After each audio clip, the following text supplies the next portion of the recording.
Hi guys! It's been a long time since nag-vlog with voiceover So, for today's video, share ko lang naman ang naging ganap namin for today. Well, for context lang din pala, share ko lang. Me and my partner had a really tough time for the past few weeks.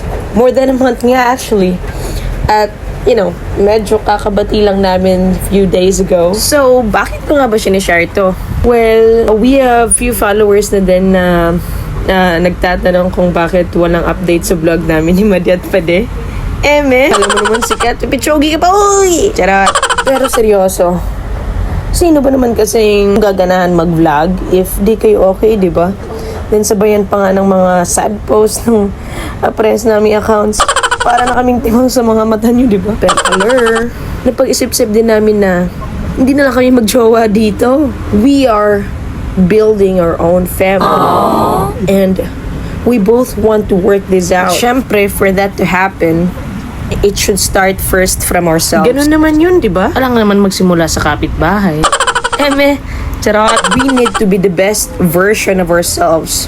Kasi, hindi na lang to about sa amin. Meron na kaming ito, itong batang makulit na to. So today, we decided to refresh and unwind kahit papano. Then, we decided na around Giwan na lang muna kami mag-staycation. Then, napili namin sa Kalikuan. Then, we decided na sa Kalikuan Villa na lang kami magstay. Kasi, kahit papano, ito yung medyo afford. Sobrang dollars kasi ng mga rooms dito Grabe. Wala ba kayong ba-discount dyan? Charot. Baka naman. Huy, tama ka na, huy. Charot. So, ito na nga. Sobrang nice ng place. Super. Ang ganda niya at ang lawak sa loob. Kung ako papapiliin, dito ulit yung pipiliin ko next time. Sobrang affordable niya. Super. Sa mga nagtitipid dyan, lina kayo. Pero, seryoso.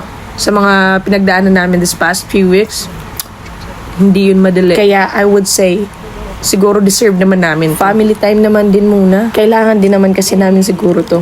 Puro trabaho na lang kasi. Pahinga muna naman this time. Ang sarap din pala sa feeling na may gantong moment kayo ng binubuo niyong pamilya. Ang sarap pagmasdan. Alam mo yun, at isipin na dati kaming dalawa lang to. Pero ngayon, eto, may kasama na kaming makulit. Pero syempre, source of happiness and strength din namin to. Sobrang nakaka-proud. Sobrang nakaka-inlove.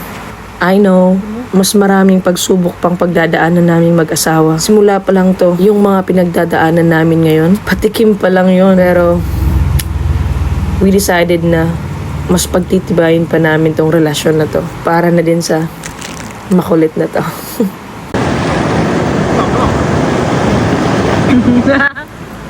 Para sa mga bago at nagsisimula pa lang magkapamilya, just a piece of advice. Practice honest but gentle communication. Hindi sapat yung nag-uusap lang. Dapat nagkakaintindihan din. Express feelings without blaming. And always choose the right timing and tone. Kasi honestly, sa tone of voice kami, madalas nag-aaway ng partner ko.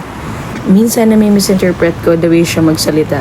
Pero baka ganun lang talaga siya. If hindi niya lakasan yung boses niya, may iyak siya. Pero sabi niya, healthy communication prevents small issues turning into deep ones. So, always practice forgiveness and humility. Every family makes mistakes, but strong families, they apologize, forgive, and choose peace over pride. At pag ito lagi yung piliin natin, mas magiging blessed yung family natin. Sabi nga ni Kuya Kim, choose kindness every day. So be kind.